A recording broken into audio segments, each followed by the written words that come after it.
اچھا مجھے ایک اور ابھی اس کو ذرا ہم آج کے سینیریو سے پولیٹیکل سینیریو سے ریلیٹ کرتے ہیں اور ابھی مذاکرات کی باتیں ہو رہی ہیں. مجھے بتائیں کیا عدم برداشت ایک سب سے بڑا مسئلہ بن گیا ہے؟ سیاست میں آپ اختلاف رائے دشمنی تک پہنچ چکا ہے، ایکسٹریم پوائنٹ آف ویوز ہو گئے ہیں، فریگمنٹڈ ہو گئی ہے سوسائٹی. ابھی کی اگر یہ مذاکرات کی بات کریں تو حکومت آفر کر رہی ہے، وہاں سے ریجیکٹ کیا جا رہا ہے، پھر وہاں سے بیانات اتنے ہارش آ رہے ہیں، پھر یہاں سے ہارش آ رہے ہیں. تو اس طرح تو فلرش پالیٹکس نے بہرحال نہیں کرنا، اور یہ سسٹم کو، جمہوریت کو اس طرح تو آگے نہیں بڑھنا. اس پر آپ کیا کہیں گے؟ دیکھیے، برداشت کی جو سب سے بہتر مثال قائم کی وہ 2006 میں محمد نواز شریف اور شہید بینظیر بھٹو نے میثاق جمہوریت کیا، جس میں ایک دوسرے کو برداشت کرنے کا اور یہی اندیا کہ ہم سیاسی مخالف ضرور ہیں پر دشمن نہیں ہیں. ہمیں ایک دوسرے کو تباہ نہیں کرنا، ایک دوسرے کے ساتھ مقابلہ کرنا ہے، اور صحت مند مقابلہ کرنا ہے، اور امن سے مقابلہ کرنا ہے. لیکن پھر 2014 میں ایک جب دھرنا ہوا تحریک انصاف کا، اس وقت پاکستان کی سیاست میں دوبارہ زہر کا عنصر جو ہے اس دھرنے نے انٹروڈیوس کیا. ابھی تک ہم اس کے مضمرات اور اس کے جو نتائج ہیں وہ بھگت رہے ہیں کہ کس طرح پارلیمان پر لعنت بھیجی گئی، کس طرح سیاسی لیڈروں کا ٹھٹھا اڑایا گیا، کس طرح سرکاری افسروں کو دھمکیاں دی گئیں، کس طرح کہا گیا کہ جی آپ اپنے بل ادا نہ کریں اور آپ بینکوں کے ذریعے پیسے نہ بھیجیں. تو یہ جو تمام ایک نفرت کا عنصر ہے جو کہ پہلے بھی سیاست میں یہ نہیں ہے کہ نہیں موجود تھا، لیکن جس طرح کھل کر آیا اور وہ دوبارہ ہم اسی گڑھے میں گرے کہ جو آپ کا مخالف ہے وہ آپ کا دشمن ہے جسے آپ نے تباہ کرنا ہے. اور جس کی آج بھی ہم مثال دیکھ رہے ہیں کہ ایک جو اپوزیشن کی جماعت ہے وہ کہتی ہے میں نے تو دوسری سیاسی جماعتوں سے بات ہی نہیں کرنی. تو اگر آپ ایک دوسرے کا احترام نہیں کر سکتے، اگر ایک دوسرے کو کی پہچان نہیں کر سکتے، ریکگنائز نہیں کر سکتے، تو پھر تو پاکستان آگے نہیں بڑھ سکتا. تو اسی لیے ہم اس مشکل کا شکار ہیں کہ ایک جماعت بضد ہے کہ انہوں نے سیاسی مکالمہ نہیں کرنا، اور ہمارا تو ان کو مستقل طور پہ دعوت ہے کہ آئیں، حاکمیت کا مقابلہ کریں. 13 سال سے آپ کی خیبر پختونخوا میں حکومت ہے، عوام کی خدمت کرنے کا مقابلہ کریں، بجائے یہ کہ ہر وقت لانگ مارچ اور یہ دھمکیاں دیتے رہیں کہ ہم آ جائیں گے، بندوقیں صاف کر لو، ہمارے نوجوان تمہارے گھروں میں گھس جائیں گے. اس طرح کی جو گفتگو ہے اس سے پھر زیادہ دیکھیے ہر جماعت کے کارکن ہیں، جب ایک جماعت کی طرف سے مستقل نفرت آمیز اور تشدد آمیز گفتگو ہوگی پھر دوسری جماعت جو ہے اس کو رسپونڈ کرے گی. تو یہ جب میثاق جمہوریت ہوا تو اس کے بعد آپ کو بھی یاد ہوگا، اپنے ناظرین کو بہتر اندازہ ہے کس طرح جب ایک خاص تہذیب اور برداشت آئی پاکستان کی سیاست میں مسلم لیگ نون اور پیپلز پارٹی کے درمیان، تو اس کو پھر ملی بھگت کہا گیا کہ جی یہ تو مل بیٹھے ہیں، یہ تو جناب آپس میں ان کا گٹھ جوڑ ہے. حالانکہ وہ کوئی گٹھ جوڑ نہیں تھا. ہم آج بھی ایک دوسرے کے خلاف الیکشن لڑتے ہیں، ایک دوسرے کے ساتھ ہمارے پالیسی اختلافات ہیں، لیکن یہ ضرور ہے کہ 2006 میں ہمارے لیڈروں نے جو ایک نصب العین کا تعین کیا تھا کہ اب ہم نے اس سیاسی مخالفت کو دشمنی نہیں بنایا. یہ سبق اگر تحریک انصاف بھی سیکھ لے تو پاکستان آگے بڑھنا شروع ہو جائے. اچھا مجھے خرم صاحب یہ بتائیں نا، آپ حکومت آپ ہیں، بہرحال آپ کی ذمہ داری زیادہ ہے، اور جب یہ بیانات آپ کی طرف سے، آپ کی صفوں سے بھی آتے ہیں نا، بہت ہی ہارش اسٹیٹمنٹس، پھر what goes around comes around والی بات آتی ہے، تو اس سے تاثر یہ ملتا ہے کہ بھائی ٹھیک ہے ہم ریسیونگ اینڈ پر تھے اس وقت 2018، اب آپ نے ہمارے خلاف کیسز بنائے، سب چیز کیا، تو اب آپ وہ بھگت رہے ہیں. سر اس تاثر سے نا یہ لگتا ہے لوگوں کے ذہنوں میں بات جاتی ہے کہ جیسے وکٹمائز کیا جا رہا ہے کہ آپ پہلے وکٹمائز کیا گیا تھا، آپ کو اب آپ کے ساتھ یہی ہوگا. تو تبھی تو معاملات آگے نہیں بڑھ رہے ہوتے. ابھی آپ دیکھیں کہ جی ہم نے تو مسلم لیگ نون نے کبھی شہیدوں کی یادگاروں کی بے حرمتی نہیں کی، ہمیں وکٹمائز کیا گیا.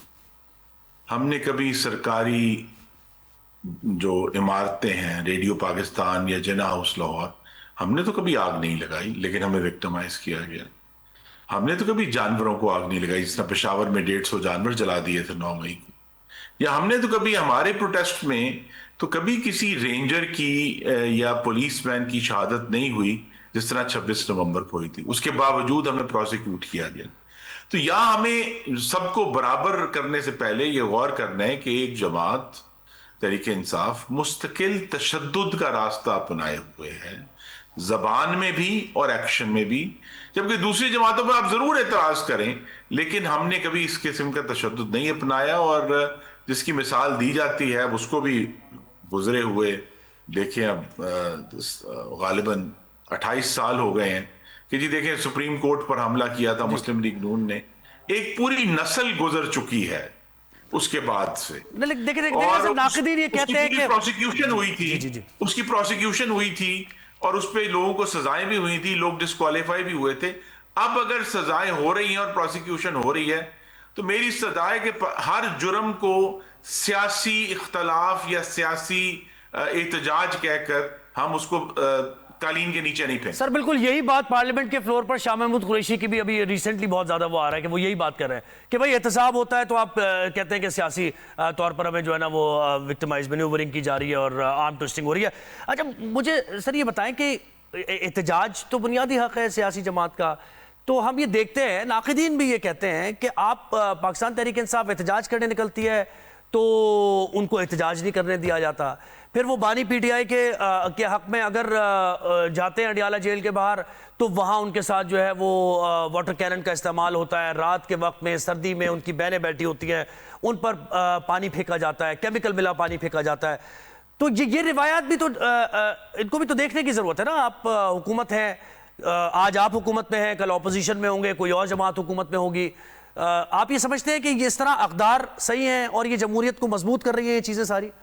جی آپ نے محمد علی جناح مرحوم قائد اعظم سے بات کا آغاز کیا تھا، جی تو وہ تو قانون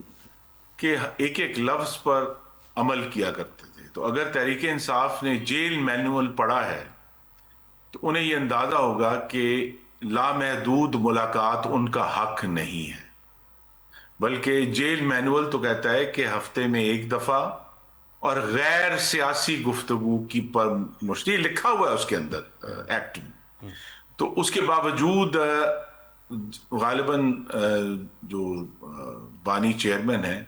ان کو 100 کچھ ہفتے ہوئے ہیں، ان کی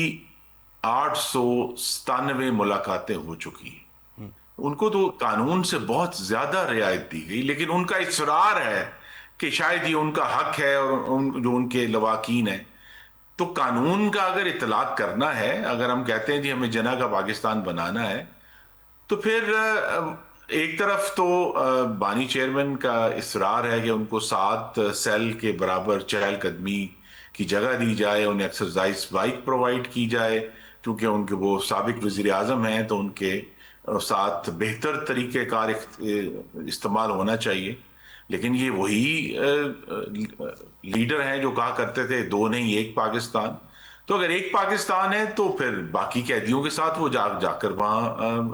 اپنی جو ان کو سزا ہے وہ کاٹ لیں، لیکن وہ ان کا یہ بھی اصرار ہے کہ ان کو تمام سہولیات بھی ملیں، ان کا یہ بھی اصرار ہے کہ قانون سے کوئی 10 گنا زیادہ ان کی ملاقاتیں بھی ہوں، اور جب وہ نہیں ہوتی تو پھر وہ کہتے ہیں جی دیکھیں ہمارے ساتھ ظلم ہو رہا ہے۔ اسی طرح جو احتجاج ہے، دیکھیے اگر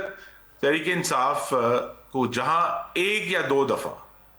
وہ جہاں ان کو ضلعی انتظامیہ کہتی ہے وہ اپنا احتجاج کر کے پرامن طریقے سے آئیں، پرامن طریقے سے جائیں، تو ان کے لیے احتجاج کے دروازے کھل جائیں گے۔ لیکن اگر مستقل انہوں نے اسی چیز پر رہنا ہے کہ ان کا احتجاج ایسا ہوگا جس سے پاکستانیوں کا روزگار، کاروبار، تعلیم، صحت متاثر ہوگی، سڑکیں بند ہوں گی، لوگوں کو تکلیف ہوگی، تو پھر انہیں بھی یہ سوچنا ہے کہ اگر یہ جناح کا پاکستان بنانا ہے تو محمد علی جناح نے تو آج تک کبھی ایسا احتجاج نہیں کیا جس سے کسی کی ٹریفک، یعنی ٹریفک 1 منٹ کے لیے بھی رکے۔ وہ تو مستقل قانون پر عمل کرتے ہوئے انہوں نے غالباً انسانی تاریخ کی، یا کم از کم جو جدید انسانی تاریخ ہے اس کی ایک سب سے بڑی کامیابیوں میں سے 1 پاکستان کا قیام ہے، وہ انہوں نے حاصل کیا قانون پہ رہتے ہوئے، بغیر سڑکیں بند کیے، بغیر کوئی تشدد کیے، بغیر کوئی دھمکیاں دیے کہ غلط استعمال کیے، کوئی غلط زبان استعمال کیے ہوئے انہوں نے ہمارے لیے اور آپ کے لیے اور ہمارے آباء و اجداد اور بچوں کے لیے پاکستان حاصل کیے۔ خرم صاحب تھوڑا وقت آپ کو اور لیں گے۔ نیشنل ڈائیلاگ کمیٹی یہ کہہ رہی ہے کہ ہم ملاقات کریں گے وزیر اعظم سے بھی اور صدر پاکستان سے بھی، اور یہ کہیں گے کہ مذاکرات کو آگے بڑھایا جائے، اور انہوں نے کہا کہ پیرول پر رہائی دے دی جائے شاہ محمود قریشی کو، اور ڈاکٹر یاسمین راشد اور دیگر رہنما بھی ہیں، چاہے انہوں نے عمران خان کا نام نہیں لیا۔ تو اس پر آپ کیا سمجھتے ہیں؟ یہ تجویز ٹھیک ہے، قابل عمل ہے، کچھ ہو سکتا ہے اس پر پیش رفت؟ میری گزارش یہ ہے کہ یہ ہم ڈسکشن شروع ہوتے ہی ہم ذاتیات پر چلے جاتے ہیں. قومی ڈائلاگ ہونا ہے تو اس کا ایجنڈا بھی قومی ہونا چاہیے. اگر قومی ڈائلاگ کا ایجنڈا ذاتی ہوگا پھر وہ قومی نہیں ہوگا. وہ تو پھر سیاست کی سودے بازی ہوگی کہ جی اس کو نکال دیں، اس کو رکھ لیں، یہ ٹھیک نہیں ہے. تو یہ بھی تحریک انصاف کے سامنے چیلنج ہے اور ڈائلاگ کمیٹی کے سامنے کہ وہ ایک قومی ایجنڈا مرتب کریں جس میں دہشت گردی، میری تجویز میں دہشت گردی کا آئٹم ایجنڈا ہو، جس میں نوجوانوں، مرد و خواتین کے لیے نیا روزگار پیدا کرنے کی تجاویز کا ایجنڈا ہو، جس میں اگلے انتخابات کو مزید شفاف اور بہتر بنانے کا ایجنڈا ہو، اور جو دوسرے ایشوز ہیں وفاق کے اور صوبوں کے، اس کے اندر اگر کوئی بہتری لائی جا سکتی ہے. دیکھیے تحریک انصاف تو پاکستان کے عوام کی جو زندگیاں ہیں ان کی فلاح سے تو بالکل جو ہے وہ بے بہرا ہے. وہ تو اس پر بات ہی نہیں کرنا چاہتے. ان کے سامنے ایک ہی ایجنڈا اور ایک ہی تار ہے جسے وہ چھیڑتے ہیں. ادروائز جو ہے وہ جو قوم کے مسائل ہیں، جو قوم کے ایشوز ہیں، تو اگر وہ اس پر بات کریں گے تو یہ جو ڈائلاگ ہے، ڈائلاگ کمیٹی جو ہے، اس سے، اس نیشنل ڈائلاگ اور نیشنل ایجنڈا سے پھر آپ نے بات کی اس سے پھر ریلیف اور دوسرے ایشوز باہر آئیں گے. لیکن پہلے قومی ایجنڈا مرتب ہونا چاہیے، بجائے کہ ہم یہ کہتے ہیں اس کو رکھ لیں، اس کو نکال دیں.